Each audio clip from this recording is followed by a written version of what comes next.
Hi you guys, Happy New Year. We are in a hot tub, clearly, on a mountain. Where in are the you? forest, but we feel very, very lucky and grateful to be here. We're rubbing it in. We've just stepped off the boat for a couple of weeks just to reset, and We needed a rest, man. we're going to start the boat work soon. You guys know we were crashed into, so we need to start the repairs on that and just boat maintenance to get ready for a whole new year of sailing. And we're going to tell you all about where we want to go. We're going to be in remote islands. We also have a big question mark as to where to go at the end of the year. So we'd love your input, but we also want to reflect on the past year. It was beautiful, it made us cry, we didn't want to leave. They sent us a message, just Mayday, Mayday. You guys are the pirates, we're not the pirates. So we decided to sail the boat straight through the typhoon. Talk about our highs, our struggles.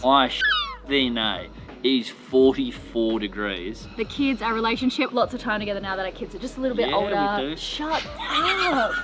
I also have a very fun game I want to play. I know you hate games, but I think you will get a laugh out of this one. Me. That is you. We pulled a muscle cringing. It's for the whole fam, it's gonna be fun.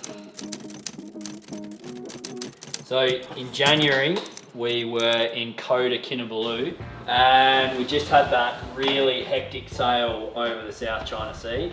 We had Forrest on board and Ellie, of course. We were soon to be joined by Jamie. We were really just learning the boat. We were relying heavily on the electrical system and the ocean vault for a short time there because the engine was out of the boat. We decided to go sailing anyway. Yeah, that was January. I think those bugs are gonna be too loud. Are they cicadas? I don't know. Yeah, the volume's peaking. All right, we'll film inside, yeah? Cheers. Where were we? I believe, Elena, we were talking about our past year, some thoughts and reflections. Okay, yeah, before Perhaps we say like where we injecting went a little bit of nostalgia and when, into the episode. what feelings do you have about last year?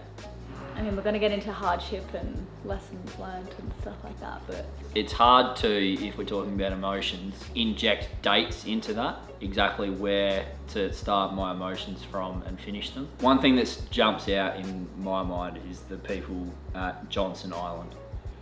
Yeah, the Philippines families that adopted us and welcomed us into their homes and The coolest thing let ever. us pet their animals and... We said this at the time, but it's the type of experience that you would expect to come across as a traveller, or you hope to come across like semi-frequently. Yeah. And in our travels, it just really hasn't happened.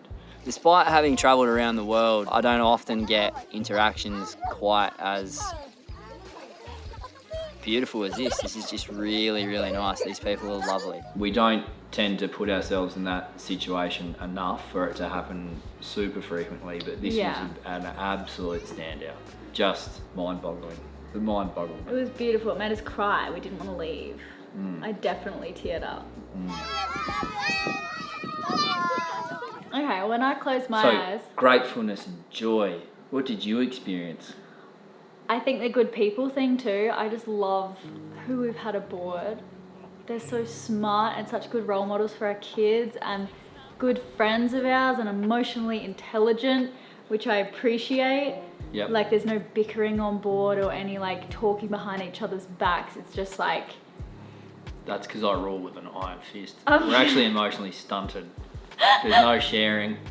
And I feel really proud of us because we just got this new boat and you and I just handled it like a boss and we took it to some places like most people wouldn't dare to sail. So from Kota Kinabalu, we navigated the north coast of Borneo. Maybe saw one other sailor and we went up the Kinabatangan River, which has orangutans, there's elephants, there's crocodiles, it's crocodile infested waters, the nose monkeys. Yep. Yep. Everyone's favourite. And that was an adventure. Mud banks everywhere, we had to be really careful not to run aground, and that was like a real adventure. Yeah, so people often don't go there and you would be very hesitant to take a boat like ours there but we were able to lift the rudder up. So that's a massive tick for Eminem and Rapido. That was very easy to do. Jamie and I were super surprised. Lifted the rudder up and then all of a sudden our draft is 1.2 meters or something like that, which made the entrance navigable. Yeah. We did run aground at one point though. Yep, but we ran into slowly onto a mud bank It was forest, with the dagger wasn't board. it? I don't want to throw Forrest under the rug, but under the rug? under the bus. Under the bus. Sweeping it under the rug would be like... Hiding it. Yeah. Out of the Kinabantagang River, we went around the corner, flew the Code D, the Jenica. Jamie was just like, let's put the big rig up, Let's it's 16 knots behind Let's us. send it. And he still messages his friends saying how incredible that was. Each sail is different, but in terms of flat water and going fast, and I did say at the time that it was my best sail ever. But anyway, Forrest was quite sick at this point, and so he nominated So we left him by himself. He nominated himself to watch And the boat dragged. La Vagabonde whilst we went to dive Sipadan Island. We got a runabout boat, a real fast boat, out to this dive rig, which used to be an oil rig, and they've converted it into this cool dive resort. Anyway, mental clarity, water clarity, and the biodiversity. We saw groper like this big. It was so cool. Yeah, so many fish I don't normally see. Then we went back up around the corner and crossed the Sulu Sea, where Elayna was talking about remote places that people don't often go. There's pirates here. So it was a red zone. It was a little bit sort of dicey and on the edge, but we just went there. Yeah, you have to weigh up your risks, and in the end we both decided, like, despite me being particularly freaked out just having the kids aboard and stuff, we like turned off at AIS, we went incognito, we stopped off at one island which was in the red zone, like a do not go there by all the surrounding governments. 10 years ago people were being kept hostage. Anyway, it's like this crazy situation, and we didn't want to go all the way around because that would have taken twice as long, 3 times as long, because the winds wouldn't have been in our favor. And so that was a bit of a thrill and scary. Pissed off more than anyone could ever be. She's in the red zone. As we got really close to the Philippines, there was this one island where I'm not sure what nationality they were, but they were camping. They'd been living in huts, eating from the sea for who knows this is how when we long. saw the doggy. We saw dogtooth tuna. It was like the most amazing little island out in the middle of nowhere. Me, Elayna, and Lenny went for a drift off the back of the boat in like between 200 and 2,000 meters of water, and we saw some doggies. And I was lost I our was like, minds. hang on, Lenny! And I went down and I shot one, and it was just with not a proper gun, and it ejected the spear. And that's when I called Jack and Fran. I was like, just saw some doggies, what are you guys up to? Oh yeah, do you want to over." come join us in the Philippines? Yeah. And they did. Jack and Fran came and visit, and Tom, our other friend. And we just had the best time sailing around to El Nido. And one of the best beaches I've ever seen in my life was right next to El Nido. Like, the best beach I think I've ever seen. Pretty damn nice. Then I was visited by 2 mischievous rapscallions, Lucas and Otis, and we had a hell of a time. They're nuts, man. That was fun. So I'd sailed with them for a bit. I was sort of trying to stay on top of sailing whilst being entertaining as I could. And then they left and I solo sailed the boat. I'm sailing at 150 and dead. I just had to get it to a hurricane hole, which was Subic Bay. Subic Bay. Yeah, and me and the kids hopped off. We flew to Australia and surprised my family and friends. Hooray! When did you get here? And Ellie flew all the way back to England and surprised her family and friends too. Oh my god! So then when we got back to the boat, luckily our friend Jai had been there helping us with boat jobs, but he discovered this crack in the centerboard case, which we really feared was superstructural. Yeah, so we were getting advice from different people about exactly what had gone on and what that might mean or be.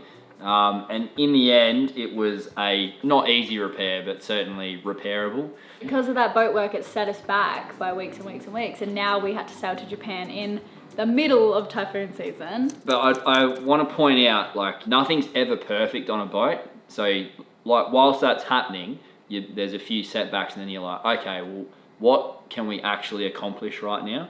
Like, is it even worth going there? Is it too dangerous? Can we do this? And I sat down with Kai and we crunched numbers and thought about it a lot. Yeah, we thought hard. Whilst it's never absolutely perfectly safe, it can't be. But if you want to be a sailor, you've got to leave port at some point. And we could have chose a different destination, but we decided that given how fast the boat is, we would be fine. And you can actually see Kirk said, okay, if you do this, you're gonna have to go from here straight to Tokyo. The mainland. No, like drop into Okinawa and then go straight to Tokyo, like immediately. And we were like, no. No questions asked, like don't. No, we can't miss all those beautiful spots. And then if you see what we did, we hung around for weeks and months because we could feel, Kai and I, as we're looking at the typhoons, we're like, okay, well, if this does do this, we can move fast enough to go here. If this does do this, we're fast enough to sort of go here. Yeah. And again, it's never perfectly safe, but good enough that we were able to do the things that we did. Yeah, and we saw the most beautiful Safety islands. in speed. The Ryukyu Islands, you guys, like, if you could get there, they're pretty hard to get to, but so worth it. The most beautiful island I've ever seen. I've seen a lot of the most beautiful things last year. The most beautiful island, Yakushima. Holy heck, like, nothing looked real with my eyes. I was like, this is not really here, it's a mirage. So gorgeous. Tears of joy looking at how pretty it was. Well, I've never seen you just weep at nature. That was pretty spectacular. I Similar just felt surrounds to this, awe, hey? Just awe, yeah. Like, you forget that places like this exist in the world. Into the inland sea now, eating the most insane Japanese food. We were always going to these izakaya restaurants, it's like, and you can have like udon and meat and... Which was cool, but the onsens were where it was at. The onsens are spiritual, I'll keep saying it. I love them so much. And we were welcomed in by so many Japanese people too, like despite them not speaking a word of English most of the time. Like we were in these tiny fishing ports where they probably haven't seen tourists. Like I'm sure on one of the places, like maybe ever. Remember that tiny little fishing port with 50 people lived on the whole island? No one goes there. David came to visit, we did some camping, and then we went and saw the big cities in Japan. We saw Osaka, Kyoto, and Tokyo. At that time though, my already deep respect for Kai was starting to get deeper. Yeah, he's a legend. So, and he really took a lot of the responsibility. He's incredible. He's absolutely incredible. Yeah, usually that's all on your shoulders, and how nice to share that. Yep, so that was good. And then he and I were able to just talk shop at the back there and talk about this other 100-foot foiling thing, which I then was able to chase down, which dead ended. And then there was this other opportunity which the new opened boat up. project. We're looking at a crazy boat that goes super fast. Yeah, yeah. Some years down the track, but... At the end there, after Ellie left and there was the accident, we really bonded with Corinne as well. And that was a really, as I've said before, galvanizing event for the whole crew. And yeah, we really got to know each other in a different way and yeah, formed some bonds that we'll certainly never forget. I mean, significant events wise, we will never be forgetting our boat being ran into in the middle of the night while we were sleeping. Like that was big. Seeing people in such a raw situation, you really see what they're really like, and it's how much I was breathing. Oftentimes selfless and just beautiful. Is he okay? So if things pan out how I think that they will, surely the next video that you see will be some boat work. Rapido have already made up the cowlings, that's being sent over. The boat needs to come out of the water. We need to keep it in the water for a little bit because it was the end of typhoon season. The best place for the boat to be would be in the water with the mast on. Then we can take it out of the water, wrap up the area. Rapido are sending some guys over. We're not sure exactly who yet. Whilst it's out of the water, there's a bunch of other stuff that me and Kai need to crack on with as well in the dead of winter. So, yeah, fun. Are we ready, team? Are you ready, Darwin? Yeah. Are you ready, Okay. Lenny? So this game is called Who's Most Likely To. And remember, if you think it's you got to put your own hand up. But if you think it's someone else, you got to point to them. Ready? Okay. Who's most likely to spot dolphins first? Darwin! Yay! I think it's you, Lenny. Who's most likely to jump in the water without checking the depth? Me! That is you. Yeah. Who's most likely to drop? No, but I would know the depth. Who's most likely to drop something overboard? Darwin! Who's most likely to get seasick first? Who's most likely to get seasick? Lenny, I think Mama. Mama! Yeah, mama. Who's most likely to scream if they see a shark? Him. Oh, me. Who's most likely to overpack for a short trip? That's gonna be Elena. Who's most likely to ask, are we there yet? The most. Me. That is you. Who's most likely to eat all the snacks on a long passage? Me. That is you. Go, no, come here. We're Come nearly here. done. Who's most likely to leave a mess in the galley? Me. Oh yeah, it is you. Who's most likely to collect the most beautiful seashells? Me. Actually, that's both of you. Yeah, well done, boys. You're so good at that. Who's most likely to want to live on land again? I don't think anyone. Who's most likely to take the longest shower? Me. Who's most likely to wake everyone up early for an adventure? Everyone. Yeah. Well done. Is that okay? It was fun, was it? Yeah. We pulled a muscle cringing. Really? Yeah. Come on, you loved it. No. I saw some laughs. Come on. You know what's really interesting that I realized just the other day? I feel like in the past 10 years, there's been this kind of cultural shift, and the ultimate flex today is one's health. So many of my friends, they're in their 30s, completing marathons and hitting the gym, building muscle, like in the best shape of their lives. And it's so good to see, so inspiring. And obviously it's much better than what I feel used to be the case, like people flaunting luxury items and material possessions. So yes, I really wanted to share AG1 with you guys today. If you feel yourself being pulled in this direction, just going into the new year, it is really the easiest way you can take care of your health, and it genuinely tastes nice. Like cold water, a squeeze of lemon, it is so nice, which makes it a habit that's probably going to stick, which is important. And they have a really, really great offer for you guys today I don't want you to miss out on. So I love their travel packs. If you're moving around quite a bit this time of year, you can forget about carting around all the supplements, because in every scoop of AG1, you've got 75 vitamins and minerals, whole food sourced ingredients. There are pre and probiotics in here for your gut health. And actually for us, probably the most noticeable thing, we've been drinking it for 3 years now, along with our family and friends. And between us, we mostly notice the energy boost. If you drink this first thing in the morning before a coffee, we do love coffee, but we usually just wait, because you can drink this, get the energy boost, and you don't have that caffeine kind of crash that you get from coffee. So yeah, it comes with a 30-day supply delivered straight to your door, so you're not gonna run out or forget to take it. And if you are one of those people who have been meaning to try AG1, now is your time. I get so many messages from you guys being like, oh, I've been meaning to try it, but I just haven't like gone through with it. I'm gonna pop the link in the description box below and a QR code up here that you can scan. And today AG1 is offering new subscribers a free $76 gift when you sign up. You'll get a welcome kit, a free bottle of vitamin D, 5 travel packs.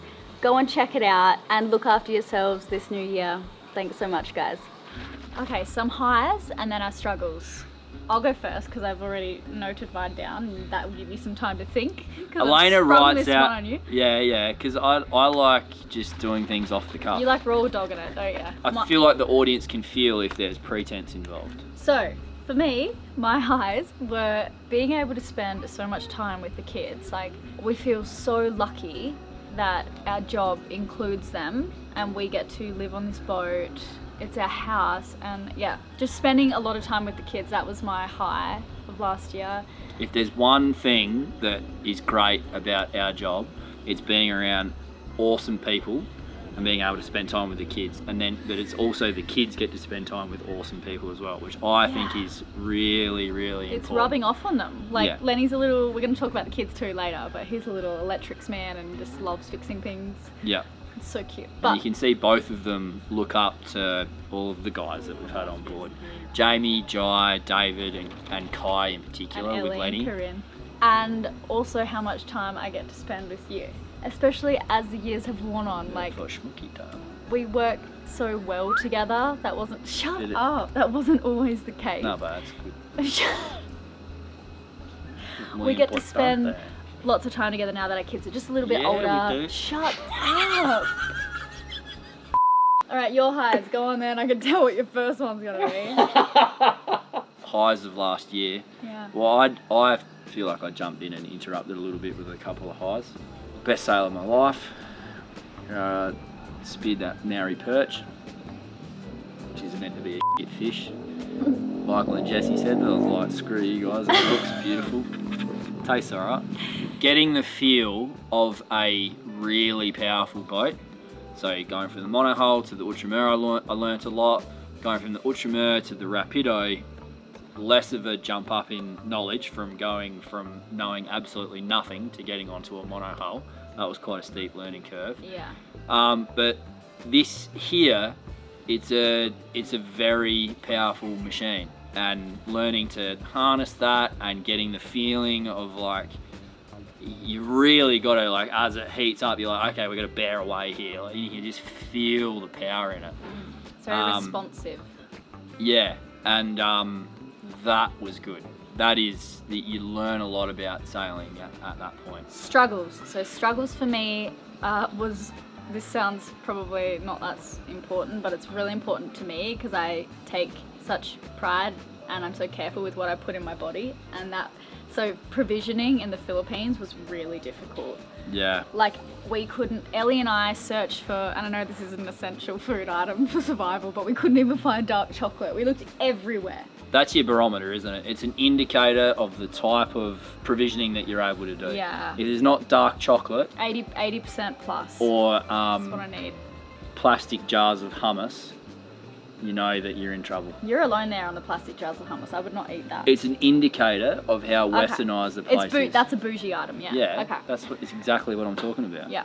It's what you're up against. What was your struggle? Oh, well, why don't we just keep it vain here? And working out was kind of hard. Working out, yeah, in like cyclone season.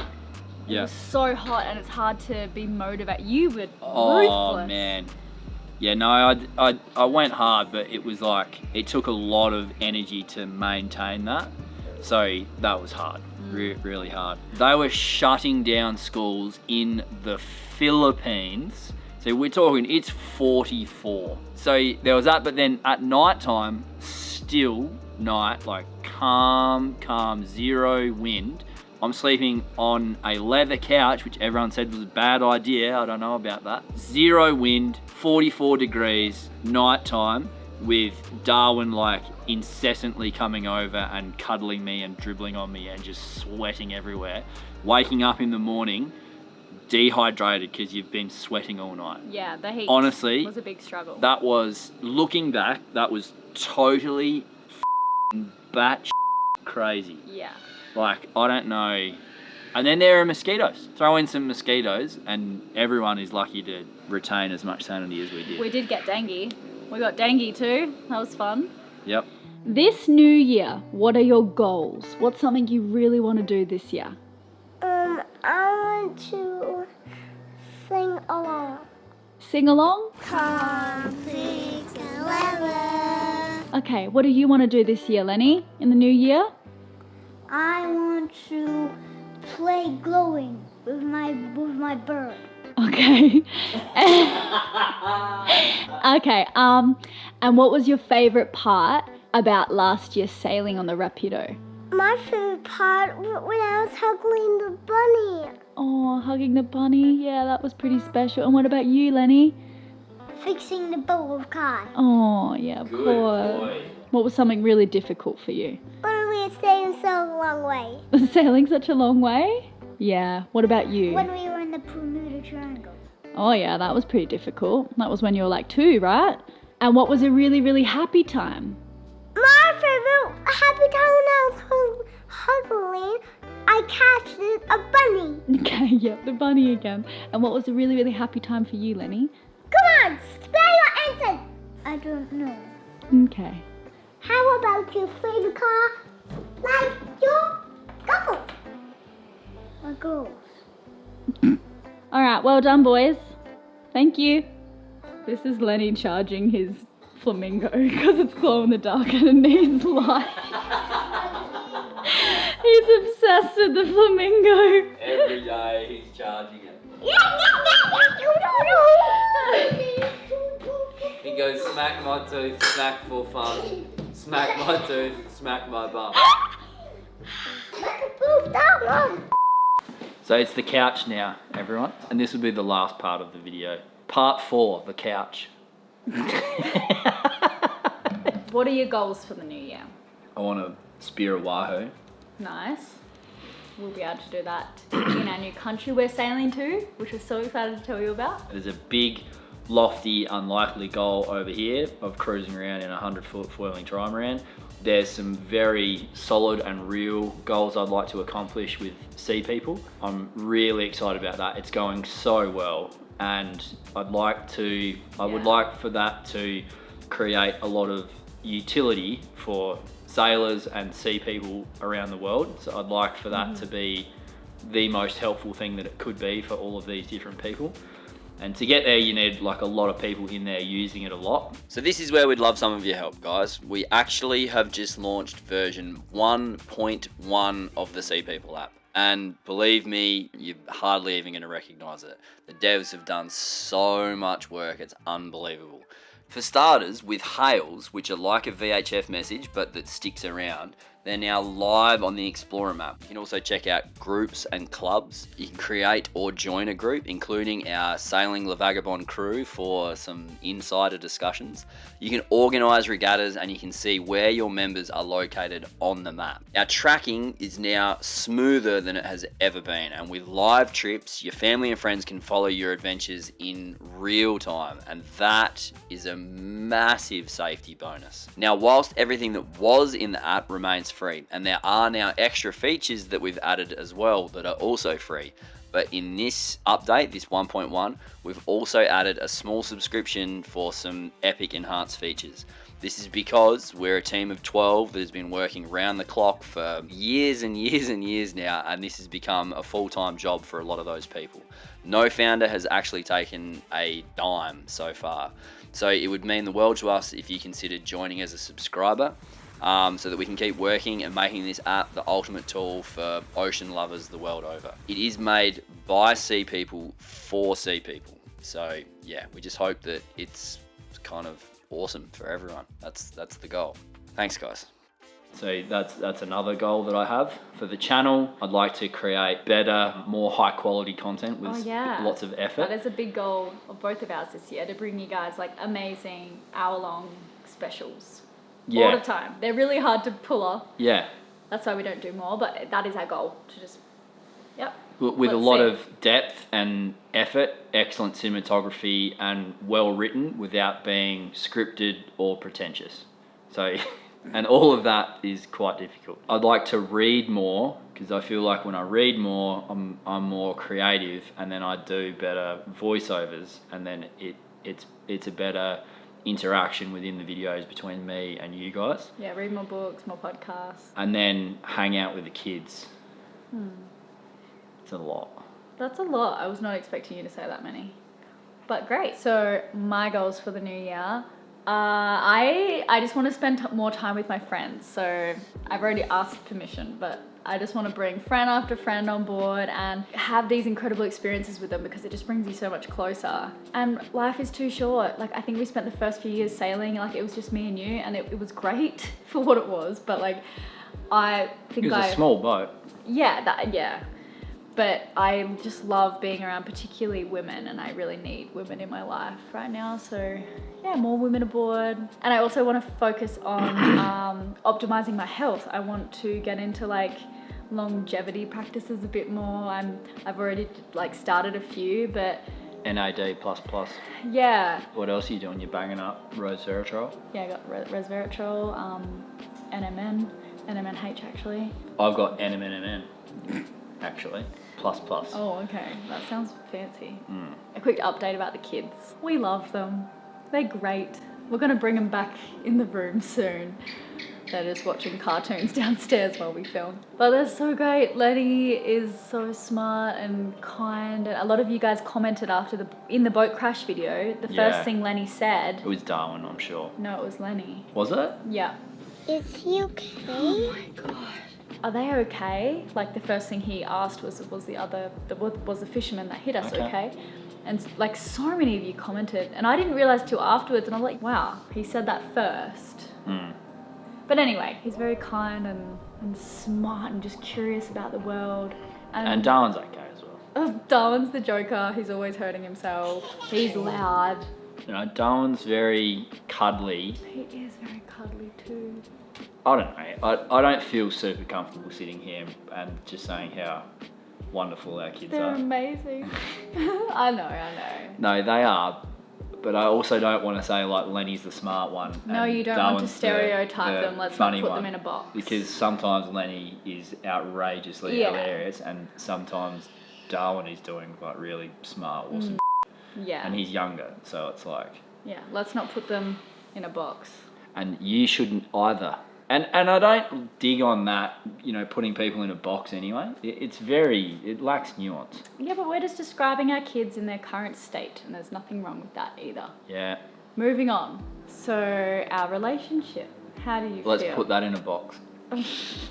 Well, I wrote down that I can't believe that 10 years into our relationship, I am more in love with you than ever, and I'm I can believe that. happier than ever. Yeah. I mean, usually it, like, you know, drops off and people start hating each other and divorce rates are so high. Like, it's actually shocking to me. It's been the opposite. Like, it was really hard in the beginning and it's just got easier over time, and I think that's because we've had more time for us. Like, we've made more time for us when we realised things were going downhill, and it's the most important thing. If we're not tight, then nothing, like, you can't do anything. We prioritise that, and yeah, been we amazing. went through some pretty tough times a while back and managed to get through that. And it's not just being, it's not just the small boat. Like, Elena and I have spent an inordinate amount of time with each other, and because you're my best friend and my work colleague and my tremendous lover and mother of your children. Mother of my children, like, you wear these huge hats in my life, and yeah, so if things aren't going well, it's really difficult. It's really it gets bad. so unbelievably difficult very quickly, but when things are going really well, yeah, it just feels amazing. And yeah, things have been pretty damn good lately for ages, hey? Yeah. What's next for our voyage? We're just as excited for this season of sailing as we were when heading to Japan, and you all know that was an obnoxious level of excitement. So here's the plan. We'll set sail from Hiroshima, embarking on a 6-day journey to reach our first group of Japanese islands to the south. There, we'll explore, soak in the beauty, and officially check out of the country. From there, it's on to the Mariana Islands, where we'll sail over the deepest ocean on Earth. Then, we'll island hop through the rest of Micronesia, a region of stunning atolls, enormous coconut crabs, and a fascinating, tangible history. It's a truly untouched paradise. Afterward, we're aiming for the Solomon Islands, and by mid-year, the Great Barrier Reef in Australia. We might finally sail in our home country after a decade away, you guys. But let's see where the wind takes us. So we've got Kai and Corinne up until the northern Mariana Islands, which I'm just so excited about. The water, the visibility is insane there, and for any people out there with children, you would have heard of the Mariana Trench. You would have heard of the Mariana Trench through Octonauts, and so it's the deepest bit of ocean In the world. It's like 4,000 metres deep. And so I'm guessing that brings the incredible visibility, but I'm not really sure. But there's just excellent viz there. Wahoo, dogtooth tuna, all sorts of amazing stuff and we really like living off the land. I love free diving, so that's going to be awesome. We've got Kai and Corinne until there, and then Jai is coming over. Maybe we should take this opportunity to invite some young ladies out. Yeah, so when Jai comes aboard, what's going to be like April or May? Who wants to come? Write in the comments if you or anyone that you know would be good with children and just helping around. Sleep the in boat. the same bed as Jai. Or, I mean, no, you don't have to. You have to. No! Yeah, but we're going to be in remote islands. You need to sleep in Ellie's bed, and I don't know if you remember, but she slept on the floor on a blow-up mattress, and just help out with the kids and on the boat. So Jai gets the bed. Oh no. It makes sense. Oh my god, that's so hard. Yeah, I don't know, but there's a spot there for someone. So please do comment if you or someone that you know should be there. Also patrons. and write if you are a patron, because you would get first opportunity. So after Micronesia though. So I called Jai the other day and I'm Yeah. like, dude, it's gonna turn into typhoon season in the north. So you've got the trade winds and then the equator and then trade winds down here, and you've sort of got like Australia, Philippines, and then the Mariana Islands. And when we get down here, I called Jai and I'm like, dude, what are we gonna do? So we've got the equator, and I'm like, just look in this area here for some decent marinas, and we will have been on the boat for 5 months then. That's, you know, it's sort of about the time when we don't want to spend 6 or 7 or 8 months on the boat in a row. So let's go get the boat to a nice marina. And I'm like, where should we go? Like, what do you want to do, Jai? And he's like, all right, leave it with me. And I actually said to him, I've not told you this, Elena. Oh no. He's like, oh, so what are you thinking? What do you want to like? And I'm like, figure out where you want to go, and then go to Google Images and send Elena some nice pictures of the area, and like picture whatever you want. And if there's a couple of nice photos, you have her for sure. You'll get her hooked, because that's how you get jazzed about something. You're visual. Do you want to know a really funny dynamic since the beginning of our relationship? What's when that? I joined your boat in Europe, in Greece, and you had no intentions of leaving Europe, I was like, let's go to the Caribbean. And you looked at me, and he ran over to the side of his room and he got out the Jimmy Cornell World Cruising Routes boat. He was like, okay, I think logistically we could do this in December. Like, anywhere I say, I'm so lucky, anywhere I say I want to go, Japan. you just make it happen. Yeah. Thank you. There's a lot of planning involved. Yeah. I like Thanks, it though. babe. That's all right. Well, yeah, I don't have anywhere planned after Micronesia, so we can let Jai throw some things at me and I will approve or not. Yeah. So it looks like we've managed to plan out the next 6 months of our sailing journey, and while we know we're likely to arrive in Queensland, Australia by mid-year, after that we're still uncertain about what comes next. And we're okay with that, but we would really love to hear where you'd like to see us sail next. Hopefully somewhere that looks like this. Part 6. Who knows? Snuggles on the couch. Some questions from you guys. Featuring Elena and Mr. Fat Chin. This question's from Reeves. Where do you see yourself or want to be in 10 years? 10 years. That is such a long time. The kids are going to be so old. Oh. Lenny will be nearly 16. That's nuts. No, Lenny will be 16. Mm-hmm.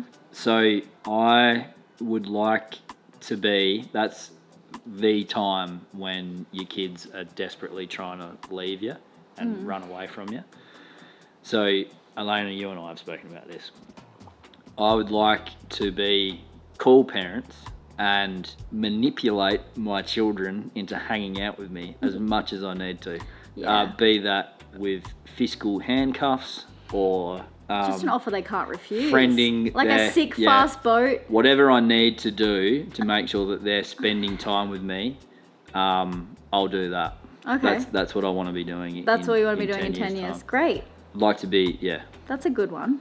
Yeah. In 10 years' time, yeah, I want to be a cool parent and still hopefully fit and healthy and able to keep up with my children and support them through whatever they want to do. Yeah.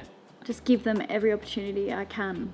That's why we work hard. We just want to give them everything. And this might be a little cringe to my mates back in Adelaide, but I'd like to continue to grow emotionally and as a human so that I can help them through their struggles in life and maintain my relationship with them where I can be of assistance. I can give them good advice. So yeah, be fit and healthy, have mental clarity, like all that sort of stuff. I don't want to be like an old pisshead that's unhelpful to anyone.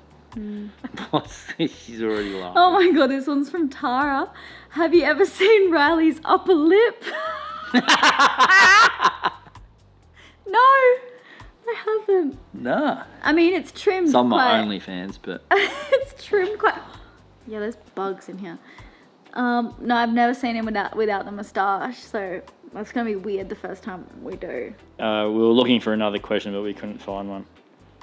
been really cool hanging out. No, no! I'm looking down there. I've legitimately just seen We've got a little closing and alien story. Hell. I'm gonna leave you guys with another alien story. But yeah, thank you guys for your support. Just before I get into the alien story, because some of you might be switching off. Thank you for your support, and let us Viewership know. plummets. All the crazies are in Well, down. let's see. Yeah. Maybe it'll spike. Maybe there's going to be a huge spike here. Let us know some of your goals for 2025. I mean, we're asking too many things of you guys. Bloody hell. But we also would love to know if there's any subjects you want us to touch on in 2025, or like video themes. Like, what do you want to know? What do you want to see in our videos? Okay, so this one was one of the more recent ones. I've actually got I've got 4 crazy light stories. I've already told you one. And then one that I don't really know if I'd feel super comfortable talking about because it is that bizarre. Maybe I will. I think I probably will, but I need some time and I need to be careful. But the next one, I was actually with Yosha, who used to sail back in the day. You guys probably would have seen her on Delos, but her and I were on watch. We were 200 nautical miles off the coast of Morocco. Riley was asleep. It was like 2 a.m. and we're looking out the forward hatch, and we were just keeping watch. Like every 20 minutes we'd look out for ships. There was nothing around, and we saw these lights, and it was hard to tell how far it was, but it started off flashing like white. It might have been white and green lights, I forget. I need to ask Yosha, but it was definitely white and something else, and just flashing like maybe 3 in a row. It was straight in front of us.